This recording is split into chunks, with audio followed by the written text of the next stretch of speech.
पहले आप लोग शांत हो जाइए। महाराष्ट्र में एनसीपी टूट गई है, क्या आपको लगता है? मैं आदमी का आपको बातें नहीं समझ में आ रहा है, कौन पूछ रहे हैं? एक आदमी पूछिए ना कुछ। महाराष्ट्र में जिस तरह से वहां पर एनसीपी में टूट हुई है और बीजेपी ने वहां पर एनसीपी के एक धड़े को मिला करके सरकार में शामिल करा लिया है। बीजेपी का दावा है कि आने वाले दिनों में बिहार में भी ऐसा ही कुछ देखने को मिलेगा, जेडीयू में बारी। देखिए, पहली बात तो कि महाराष्ट्र की घटना पर ध्यान दीजिए। भारतीय जनता पार्टी इसी सब काम में लगी रहती है। धन बल के बल पर, ताकत पर सरकार को अपदस्थ करना, सरकार को गिराना, सरकार बदलना, ये कौन कर सकता है जिसके पास धन बल हो? और ये कोई नया बात नहीं है। हम लोग जब एनडीए में थे तो हम लोग के साथ शुरू हुआ था अरुणाचल में धन बल का प्रयोग करके। तो भारतीय जनता पार्टी इसमें माहिर है, लेकिन अंतोगत्वा जनता से उनको जवाब वैसा ही मिल जाता है। चुनाव महाराष्ट्र में भी होना है, वो इंतजार कर लें। महाराष्ट्र में उनको इसका खामियाजा भुगतना पड़ेगा। मध्य प्रदेश में उन्होंने किया था ना कुछ दिन पहले। आज मध्य प्रदेश में चुनाव अगले 2-3 महीनों में होना है और आप देख लीजिएगा मध्य प्रदेश का चुनाव भारतीय जनता पार्टी बुरी तरह हारेगी।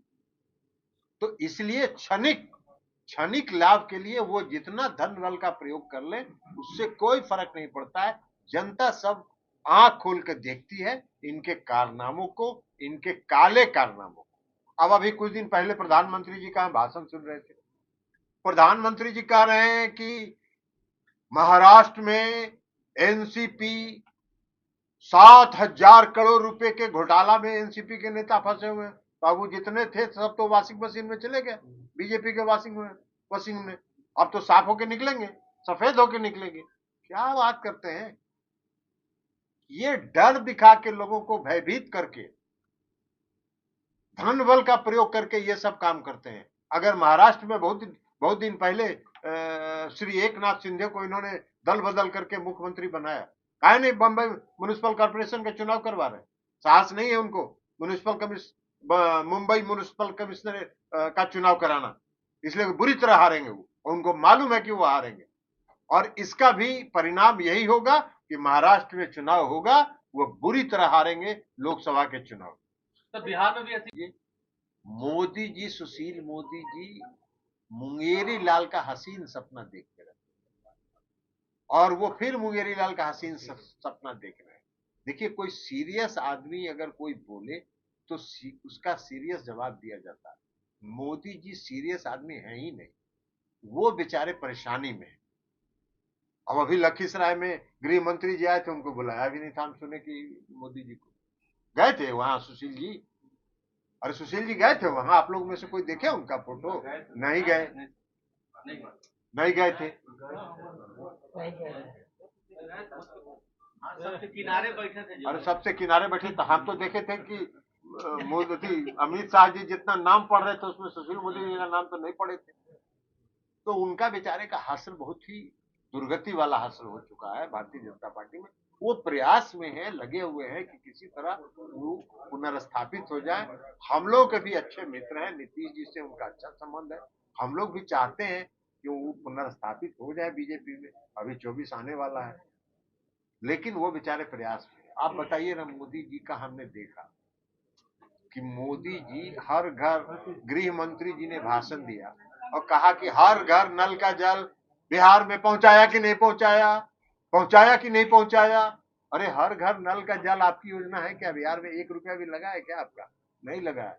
मुख्यमंत्री नीतीश कुमार जी ने आपके ऑफर को कुछ पैसा आप देना जरूर चाहते थे, लेकिन मुख्यमंत्री जी ने कहा कि इनका 1 रुपया नहीं लगा, इसलिए कि कुछ पैसा देंगे और उसको कहेंगे कि मेरा योजना। यही काम वो करते रहते। तो इसलिए मुख्यमंत्री जी ने कहा कि हर घर नल के जल योजना में केंद्र सरकार का 1 रुपया भी नहीं लेना, नहीं लिए। अब मोदी जी उसका जवाब दे रहे हैं क्या? 14th फाइनेंस कमीशन का पैसा उसमें लगा कि नहीं? अरे मोदी जी, आप इतना दिन वित्त मंत्री रहे, आप कुछ पाने के लिए ऐसा कर रहे हैं जिसका कोई जवाब ही नहीं है। 14 फाइनेंस कमीशन का पैसा कोई केंद्र सरकार देती है हमको अनुदान, कि 14 फाइनेंस कमीशन का पैसा और फाइनेंस कमीशन का पैसा एक फॉर्मूले की तरह हर राज्य को मिलता है और मेरे राज्य का भी हिस्सा है, तो हमारे राज्य को मिला, आप कौन सी प्रवचन दे रहे हैं?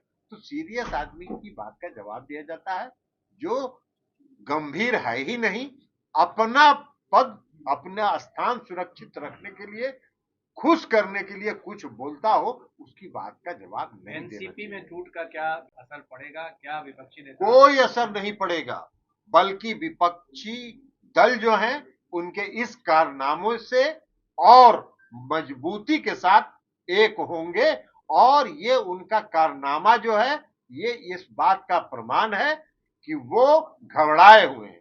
विपक्षी एकता के प्रयास से वो दहशत में है और एक साइकोलॉजिकल मनोवैज्ञानिक परिस्थिति पैदा करना चाहते हैं जो नहीं होने वाला है। यूसीसी को लेकर काफी सरगर्मी है। यूसीसी के बारे में हम लोग का स्टैंड बहुत पहले से साफ है।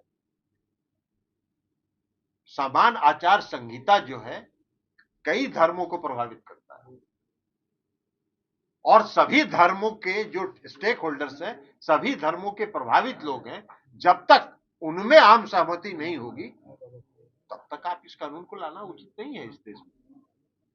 सर, क्या ऑपोजिशन मीट का जो डेट है वो सर चिराग कह रहे हैं कि जदयू के कई सांसद अब छोड़िए ना चिराग के बात का, उसका मैंने हर चीज के लिए आपको नोटिस लेना है, आप उनके बात का चलाते रहिए, हम उनकी बात का कोई नोटिस नहीं लेते हैं, कोई मतलब ही नहीं है उनकी बात का नोटिस लेने का। चलिए हो गया।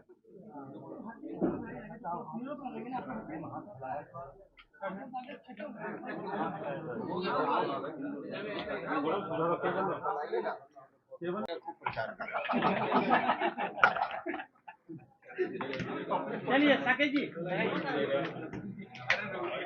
सुबह से शाम तक उन्हीं का बैठ साकेत जी लीजिए।